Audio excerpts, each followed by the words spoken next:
This man poured away all the unfinished water. This shocked the captive who had been thirsty for 3 days. At that moment, the man offered water in exchange for intelligence. The parched captive didn't hesitate for a second. He immediately betrayed his own unit. But the man showed no sign of Joe. After all, there were only 9 of them, while the enemy had 800. What was worse, their water source suddenly dried up.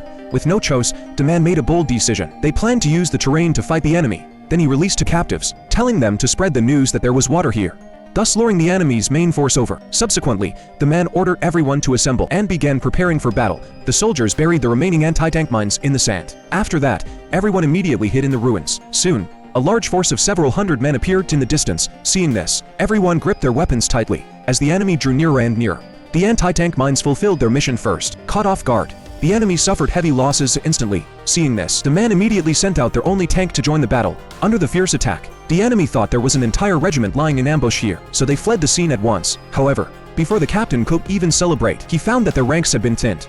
But just as everyone was preparing to rest and regroup, someone spotted the enemy. Yet, they were coming with white flags raised, seeking negotiation. The enemy major came to negotiate. The man presented himself as a mere squad leader and arrogantly declared that their commander was taking a bath. The enemy major was stunned at this sight. Though resisting the temptation, he arrogantly stated his conditions. The man was surprised that the enemy, at such a desperate stage, still failed to recognize the situation and immediately terminated the negotiation. However, not long after he returned to the camp, the enemy launched a sudden attack again. They brought out heavy weapons and began bombarding the camp. The unit suffered heavy losses, and their ammunition was about to run out. At this critical juncture, the enemy launched another charge. At that moment, they jumped onto the tank, preparing for a final strike, yet a large number of enemy troops surprisingly raised their weapons in surrender. Then they rushed towards the dried-up well. The captain intended to warn them that the well had already run dry. Unexpectedly, water gushed out from the well in the next second.